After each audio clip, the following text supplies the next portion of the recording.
ሰሞነኛው የመንግስት ኃይሎች መነጋገሪያ ጽንፈኛው ኃይል እጁን ሰጠኝ የሚል ሆኗል። ጽንፈኛው ቡድን ለመንግስት እጅ እየሰጠ ነው የሚለው ዜና በሰፊው እየተነገረ ነው። በተለይ በደቡብ ጎንደር ዞን፣ በማዕከላዊ ጎንደር ዞንና በሰሜን ወሎ ዞን አካባቢዎች የፋኖ ታጣቂዎች በገፍ እጅ እየሰጡ ስለመሆናቸው በመንግስት ሚዲያዎች ጭምር በስፋት እየተነገረ ይገኛል።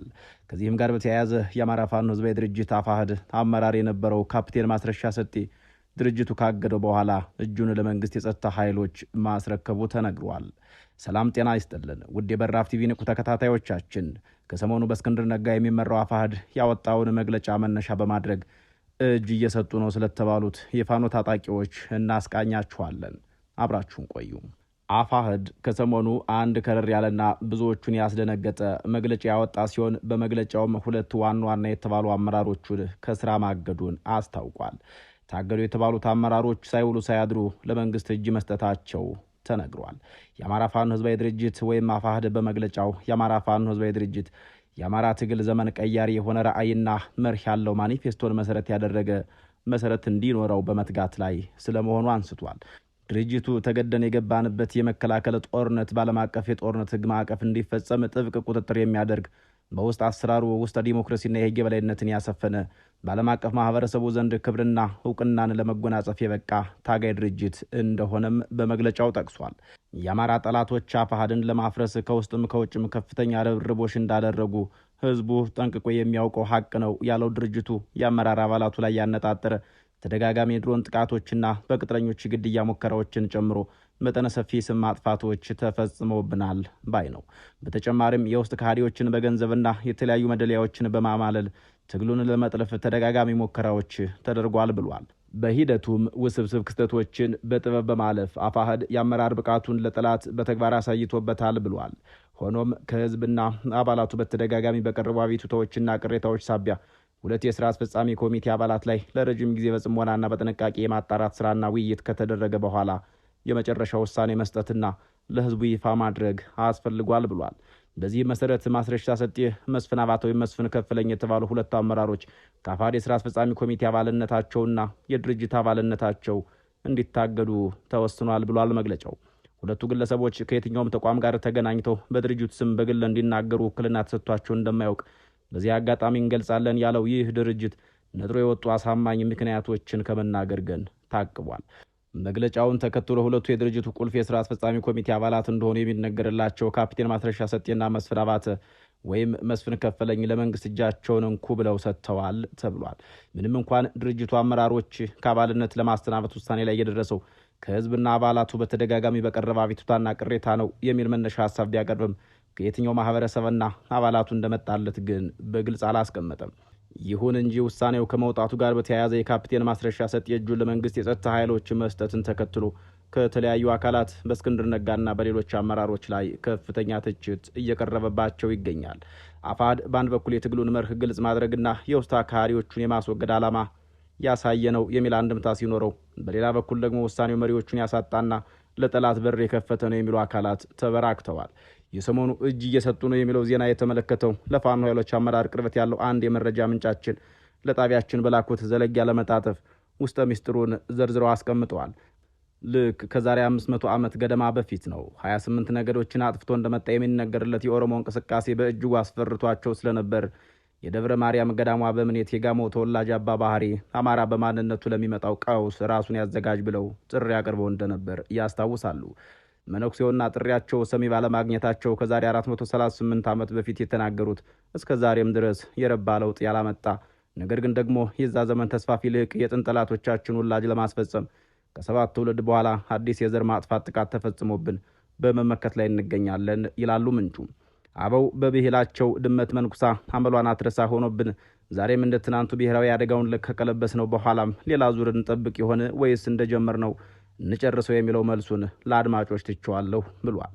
በአማራ ህዝብ የህልውና ትግል ውስጥ በርካታ እጆች ብቻ ሳይሆን በርካታ ዓላማ ቢስ ኃይሎች ተርጎ ገብተዋል የሚሉት ተንታኙ የህዝባችንን የመከራ ዘመን ከመቀልበስና ያጋጠመውን ብሔራዊ አደጋ ከመመከትም አልፎ አማራን እንደ ኩርድ ለመበተን ከሚሰሩ ህዳጣንና ታሪክ አልባዎች ጋር ህብረት የፈጠረ ቡድን አለ፣ ነገር ግን ፈጽሞ የሚሳካ አይሆንም ሲል ያክላል።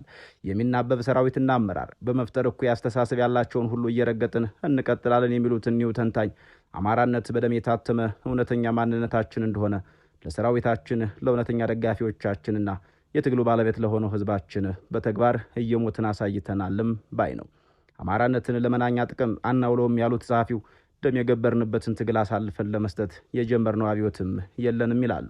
አማራነት በሀገሪቱ ሰማይ ስር እውን ሆኖ የህዝባችንን ማህበራዊ ህልውና በእኩልነት የመኖር መብቱ ሳይረጋገጥ የሚቆም ትግል እንዳልጀመርንም መታወቅ አለበት ባይ ናቸው።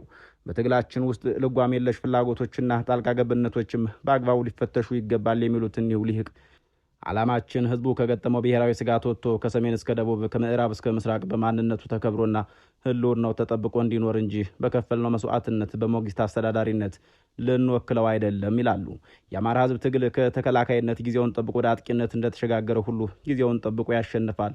ላንጨርስ የጀመርነው ትግል የለም ማለት እኮ በከሰከስነው አጥንትና ባፈሰስነው ደም የህዝባችን ሁለንተናዊ መብትና ጥቅም እናስከብራለን ማለት ነው በሚልም ማብራሪያ ሰጥቷል። በትግላችንና በአማራነት ውስጥ ሰበብ እያበዙና ስም እየሰጡ ህዝባችን ማደናገር አይቻልም። የአማራ ህዝብ ጉዳይ ያገባኛል የሚል ሁሉ የትግሉ ባለቤት እንደሆነ እናምናለን። ነገር ግን ትግሉን በእጅ መንሻ አማካኝነት እናብካው፣ እንጋግረውና እንምረው ማለት ፍጹም ነውረኝነት ነው። ለዚህ ትዕግስቱም የለንም የሚሉት ንቁ ተከታታዩ አማራነቱን እስኪሆን ድረስ ጠላት የሚሰራቸው አሉታዊና አዎንታዊ ፕሮፓጋንዳዎችን በተግባር ፕሮፓጋንዳ እውን እያደረግን የምናደርገውን መራራ ተጋድሎ አጠናክረን እንቀጥላለን ስለመባሉ መስማቱን ጠቅሶ አስረድቷል። በአማራ ህዝብ ስም እየማሉና እየተገዘቱ በኤጀንትነትና በልዩ ጥቅም እየተሸበቡ የትግሉን ሾተላዮች ከእኩይ ድርጊታቸው እንዲታቀቡ አበክረን ጠይቀናል በሚልም በትግሉ ገባ ወጣ ለሚሉ አካላት መልእክት መተላለፉን አንክሮ ሰጥቷል። ከዚህ በኋላ ደግሞ አማራጭ መንገዶችን እናሰምራለን በማለት ለሚፍረከረኩ አመራሮችና አባላቶች ከረር ያለ መልእክት አለን በማለት ገልጠዋል። የሰሞኑን የእጅ እየሰጡ ነው ዜና የተቃራኒ ኃይሎችና ተንታኞች ይህንን ክስተት የፋኖን ትግል የማኮላሸት ሴራ ማረጋገጫ አድርገው አቅርበውታል። በተለይ የመስፍን አባተ ቀደምት ሚና በመጥቀስ አፋር የተባለው ድርጅት በዋናነት ህገወጥና የብልጽግና የእጅ ስራ እንደሆነ የሚገልጹ ትችቶችም ቀርበዋል። በተጨማሪም የድርጅቱ መሪ እስክንድር ነጋ በግል ከፍተኛ ትችት ሲቀርብባቸው በንጹሐን ሞትና የፋኖን ትግል በአንጃ በመፍጠር በመከፋፈል ሲከሰሱ ሰንብተዋል።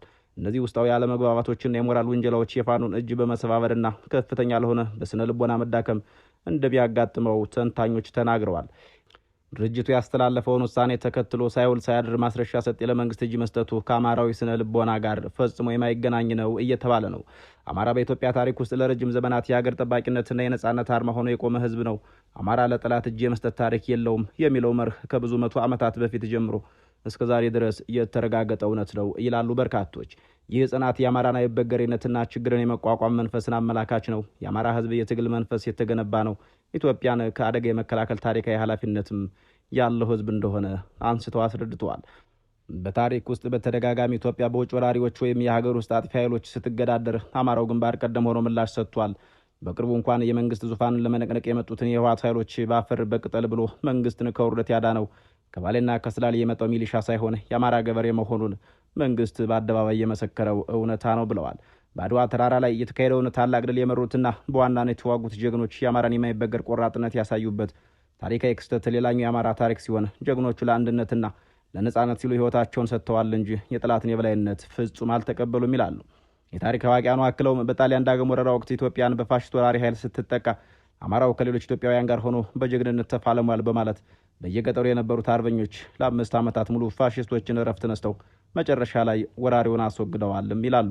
በወቅቱ በነበሩ ትላልቅ ጦርነቶች አማራ የመሸነፍም ሆነ እጅ የመስጠት ወይም የመላላክና የመክዳት የአድርባይነትና የማጎብደድ ወይም ተገፋው ብሎ አገሩን ስለመሸሽ ሆነ ሚስጥር አሳልፎ ስለመስጠት በታሪክ መዝገብ ላይ ሰፍሮ አይገኝም።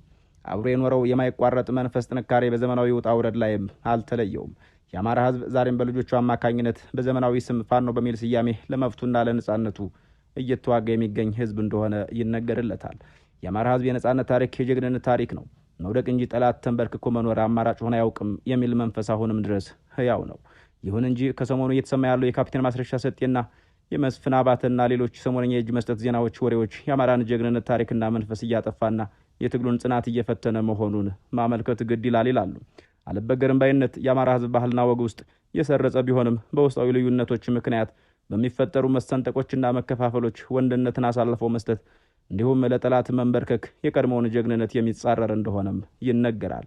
ጀግና ያልፍና ጀግና ይተካል፣ ጋሻም ያነሳ ሰው መች ይጠፋል እንዲል አማራ በአንድ ሰፊ ማህበረሰብ ውስጥ አርበኛም ባንዳም የማህበረሰቡ ሆድና ጀርባ ናቸው በሚል ለአሁኑ በዚህ እናበቃለን። ቸር ያገናኘን።